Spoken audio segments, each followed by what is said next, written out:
Hello everybody, Kemo Sabi here, coming at you with another video.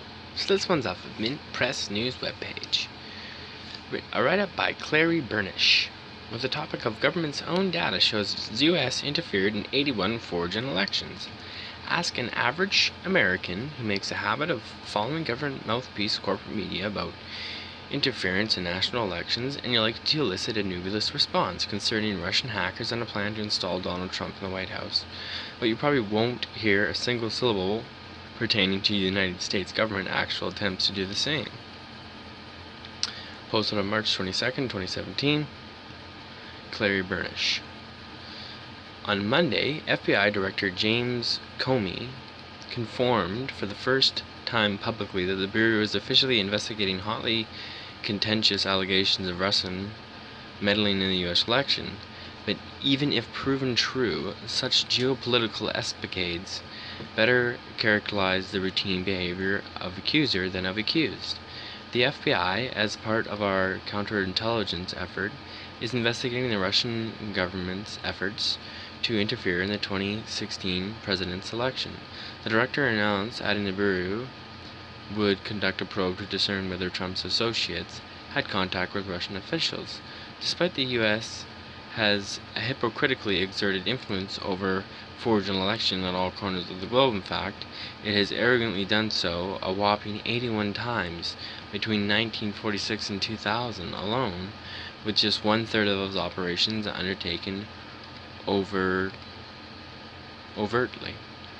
For months, mainstream media parroted murky accusations hurled by politicians, keen to point a finger of blame for the apparently stultifying victory of a former reality television host on someone that the Russians had somehow superstitiously undermined the election-centric foundation of the American democracy. WikiLeaks, U.S. agency has interfered with 81 elections, not including coups, with hashtag CIA. Overview, npr.org, 2016, 12/22/506. Study and academic. And so just a little thing there. And while that has yet to prove true, this new Red Scare constitutes a duplicitous attempt by the pot to call the kettle an election meddler. Researcher Don Levin of Carnegie Mellon University's Institute for Politics and Strategy, an expert on the topic at hand, discussed the lengthy but incomplete list of times the U.S. government has interfered in other nations' elections with the NPR Ari Shapiro. Listen to the NPR segment below. Ask for examples where this tampering tangibly altered results, Levin stated. One example of that of our intervention in Siberia, Yugoslavia, in the 2000 election there, Slobodan Milosevic was running for the re-election, and we didn't want him to stay in power there due to his tendency to disrupt the Balkans and his human rights violations. So we interviewed in various ways for the opposition candidate Vojislav Kostunica, and we gave funding to the opposition, and we gave them training and campaigning aid, and according to my estimate, that assistance was crucial in enabling the opposition to win.